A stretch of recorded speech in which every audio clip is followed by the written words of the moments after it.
আসসালামু আলাইকুম প্রিয় শিক্ষার্থীরা, আমাদের ডিজিটাল পাঠশালার পক্ষ থেকে সবাইকে অনেক স্বাগতম।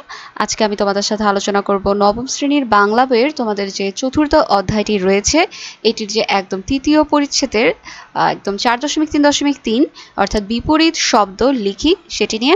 আমাদেরকে এখানে দেখো একটি কবিতা দেওয়া আছে, জন্মভূমি নামে, লিখেছেন ইসমাইল হোসেন সিরাজি। এখন আমাদের যে কাজটি করতে হবে, আমাদেরকে এই কবিতায় দেখো কিছু শব্দের নিচে দাগ দেওয়া আছে, আমাদেরকে এখন এই শব্দগুলোর বিপরীত শব্দ লিখতে হবে। চলো তাহলে দেখে নেই এই শব্দগুলোর বিপরীত শব্দ কি হবে। মহাজ্ঞানী বিপরীত শব্দটি হচ্ছে মূর্খ, ধনবান দরিদ্র, অসীম সসীম, সম্মান অপমান, সম অসমান, অক্ষুণ্ণ ক্ষুণ্ণ, রম্য কুৎসিত, হিত ক্ষতি, স্বজাতি ভিন জাতি, সেবা অযত্ন, কিঞ্চিত প্রচুর, সত্তর মন্থর, অতীব অল্প, ঘৃণিত নন্দিত, উজ্জ্বল অনুজ্জ্বল, মহামূল্য মূল্যহীন, দাস প্রভু, স্থাপক নিন্দুক, স্তব নিন্দা, কভু সর্বদা। এরপর হচ্ছে আমাদের বিপরীত শব্দ। বিপরীত শব্দটা আসলে কি? যেসব শব্দ পরস্পর বিপরীত অর্থ প্রকাশ করে সেগুলোকে বিপরীত শব্দ বলে। বিপরীত শব্দ একে অন্যের পরিপূরক, যেমন জীবিত মৃত, গভীর অগভীর, স্থির গতিশীল। এসব শব্দযুগলের একটি বৈশিষ্ট্য হলো এগুলোর একটিকে অস্বীকার করার মানে অন্যটিকে স্বীকার করে নেওয়া। তার মানে আমি যদি বলি যে সে জীবিত, তাহলে কি সে কখনো মৃত হতে পারবে না? তার মানে কি একটিকে স্বীকার করে নিচ্ছে জীবিত, অন্যদিকে সে মৃত না, এটাকে অস্বীকার করা হচ্ছে। তাহলে এই টাইপের শব্দগুলোকে আমরা বলবো বিপরীত শব্দ। আবার যদি বলি তিনি মৃত, তাহলে কি তাকে আর জীবিত বলা যাবে না? তার মানে সে জীবিত নয়, এটাকে অস্বীকার করলাম, আর সে মৃত এটাকে স্বীকার করে নিলাম। আমরা শব্দের পূর্বে এখানে দেখো আমাদের কিছু উপসর্গ দেওয়া আছে। আমরা যদি শব্দের আগে এই উপসর্গগুলো যুক্ত করি তাহলে আমরা বিপরীত শব্দ তৈরি করতে পারবো। যেমন চেনা, চেনার বিপরীত শব্দটা কি হবে? আমরা যদি চেনার আগে অ উপসর্গটি ব্যবহার করি তাহলে আমাদের চেনার বিপরীত শব্দটি পেয়ে যাব অচেনা। একইভাবে আদরের যদি পূর্বে আমরা এর একটি উপসর্গ অযুক্ত করি তাহলে আমাদের বিপরীত শব্দটি হচ্ছে অনাদর। আবার নশ্বরের পূর্বে যদি আমরা বিপরীত উপসর্গ যুক্ত করি স্বরেও, তাহলে আমাদের বিপরীত শব্দটি হবে অবিনশ্বর।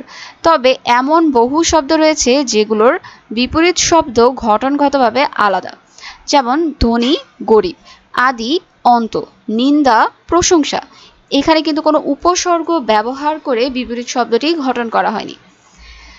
এখন আমাদেরকে দেখো নিচে কিছু শব্দ এবং তার বিপরীত শব্দের উদাহরণ দেওয়া হলো, তোমরা এগুলো একটু বাসায় দেখে নেবে।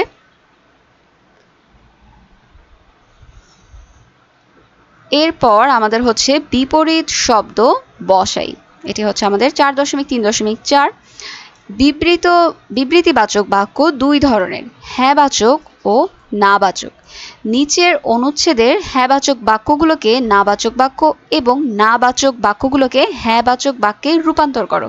এই কাজের জন্য শব্দের বদলে বিপরীত শব্দ বসানোর প্রয়োজন হতে পারে। যেমন আমাদেরকে এখানে দেখো একটি অনুচ্ছেদ দেওয়া আছে, আমাদেরকে এখন এই অনুচ্ছেদের যে শব্দগুলো ব্যবহার করা হয়েছে সেখান থেকে আমরা কিছু শব্দের বিপরীত শব্দ লিখে এই অনুচ্ছেদটিকে বিপরীত যেই মিনিংটি সেটি দাঁড় করানোর চেষ্টা করব। এর আগে আমি তোমাদেরকে আমার চ্যানেলে, তোমরা কিন্তু আমার অনেকেই কমেন্ট করো যে এই ভিডিওটা পাচ্ছ না বা এর আগের যে ভিডিওগুলো সেগুলো কিভাবে পাবা। তোমরা আমার চ্যানেলে গিয়ে প্লে লিস্টে গেলেই দেখবে যে নবম শ্রেণী বাংলা নামে একটি প্লে লিস্ট বানানো আছে। এছাড়াও কিন্তু নবম শ্রেণী ইসলাম শিক্ষা, নবম শ্রেণী গণিত, নবম শ্রেণী ইংলিশ, এগুলো নামে আমার আলাদা আলাদা প্লে লিস্ট আছে। তোমরা এই প্লে লিস্টে গেলেই নবম শ্রেণীর বাংলার যত ভিডিও আছে সব ধারাবাহিকভাবে পৃষ্ঠা নাম্বার সহ পেয়ে যাবে। এছাড়াও আমার এই ভিডিওর কিন্তু তোমার ডিসক্রিপশন বক্সে লিংক দেওয়া থাকবে নবম শ্রেণী বাংলা নামে, তোমরা সেখান থেকে ভিডিওগুলো দেখতে পারবে। চলো তাহলে আমরা দেখে নেই এখন এই বিপরীত শব্দ বসালে আমাদের অনুচ্ছেদটি কি হলো। তাহলে এটি বিপরীত কি বলতে পারি আমরা? যে লোকটি নিজ দেশে থাকে না বা লোকটি স্থানীয় নয়। কিছুদিন আগে তিনি বিদেশে এসেছেন, তাহলে এটা বিপরীত বলতে পারি তিনি বিদেশে এসেছেন বেশি দিন হয়নি এখানে আসার পর বেশিরভাগ সময় তার মন খারাপ থাকে। এটাকে আমরা বলতে পারি এখানে আসার পর বেশিরভাগ সময় তার মন ভালো থাকে না। মা বাবার কথা মনে পড়ে, মা বাবাকে ভুলে থাকতে পারেন না। বাংলাদেশে কত অলসতায় সময় কাটিয়েছেন, বাংলাদেশে তেমন একটা পরিশ্রম করেননি, কিন্তু এখন তাকে সারাদিন কর্মব্যস্ত থাকতে হচ্ছে, কিন্তু এখন তিনি বিন্দুমাত্র অবসর পান না। বছর দুয়েক পর দেশে যাবেন, বছর দুয়েকের আগে তিনি দেশে যাবেন না।